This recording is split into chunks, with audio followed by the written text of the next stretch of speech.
what happened to our baby. So, anong nangyari sa aking pregnancy and anong nangyari kay baby.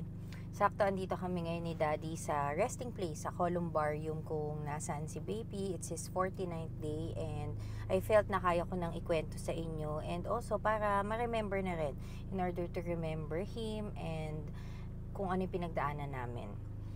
Hirap pala i-put into words. Nagising na lang ako sa isang matinding contraction, sumakit yung tiyan ko.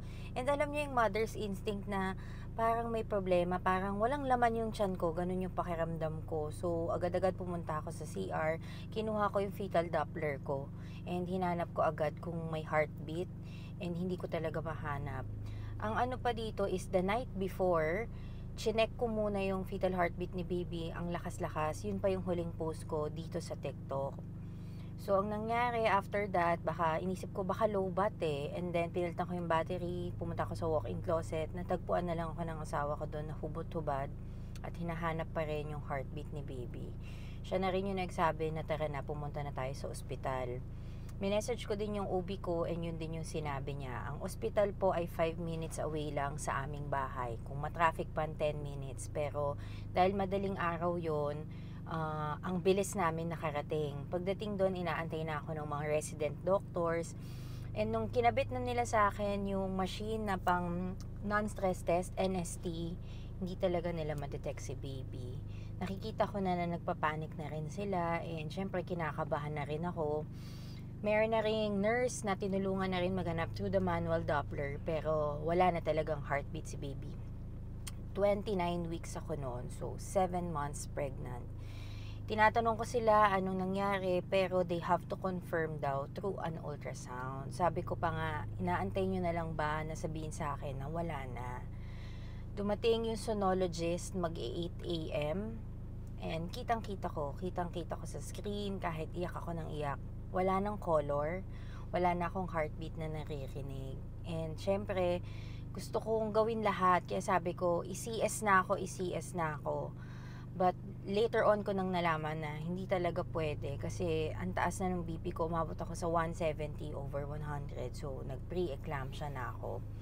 And sa mga mommies na nagtatanong, wala po akong pre-eclampsia during my pregnancy.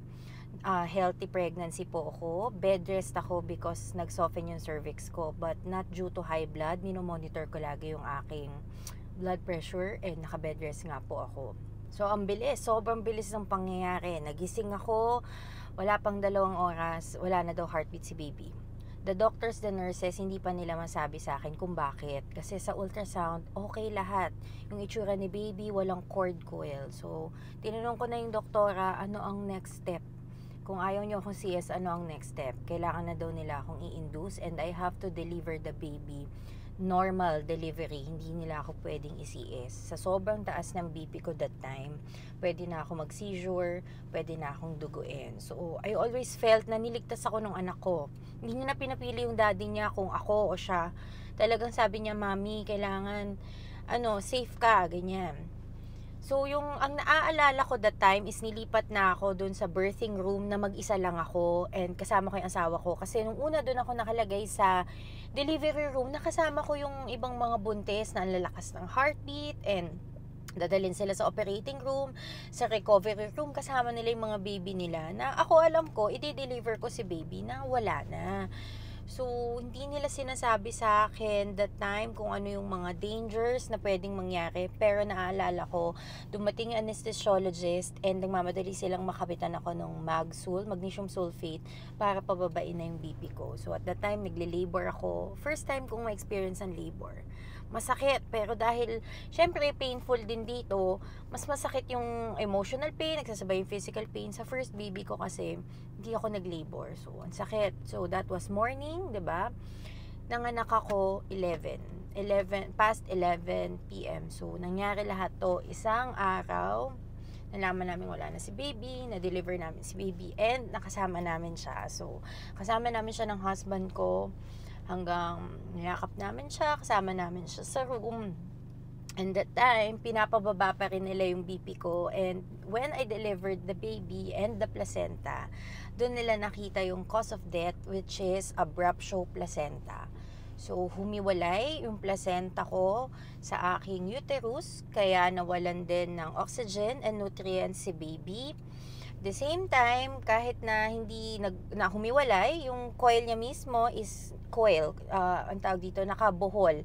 Hindi nakabuhol sa leg, pero yung coil niya mismo is buhol-buhol and meron siyang false knot. Na lahat yun, syempre tinanong ko kung nakikita ba sa ultrasound. Kasi every 2 weeks ako nagpapa-ultrasound. Hindi siya nakikita sa ultrasound. Another thing is yung placenta kasi natin sa sinapupunan, dapat yung coil is in the middle. Yung kay baby is nandito sa side. So it was a marginal placenta, kaya nahihirapan din talaga.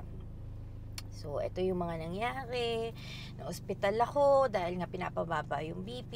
During my stay in the hospital, yung asawa ko, dinala si baby sa crematorium. Pinakremate namin.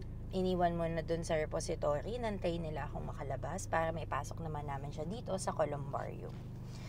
Noong na-discharge na ako, pinabalik ako ng hospital after a day or two because meron akong naramdaman na sakit sa aking legs.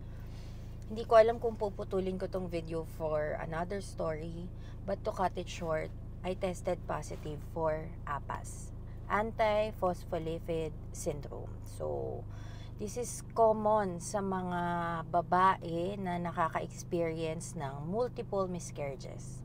First time ko po na magkaroon ng stillborn. So, ito yung unang panganganak ko na wala na si baby. Never ako nagka-miscarriage. And yung firstborn son ko is early term.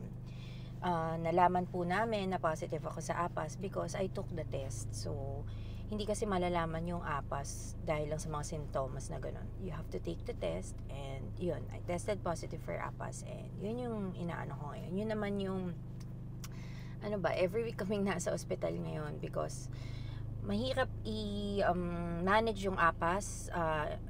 Paano ba siya explain, Daddy? Malapot yung dugo, so namumuo, nagba-blood clots, kailangan ng anticoagulant or pampalabnaw ng dugo, and ang hirap timplahin ng gamot ko ngayon. Sobrang labnaw ng dugo na kapag ka nasugatan, pwedeng hindi siya maganda pag nabagok na dapa, yung mga ganon. So, yun yung nangyari. If you are pregnant right now, this is for awareness. Ayoko kayong takutin na kita nyo naman kung gaano ko iningatan yung pagbubuntis. Wala kaming sinisisi. Sakit, sobrang sakit. Wala kaming sinisisi, but I hope na ibalik pa rin sa amin ni Lord si baby. Kaya, eto muna, yung importante is we continue living. Nandiyan pa yung isa naming anak. And yun, finally na share ko na kung ano nangyari.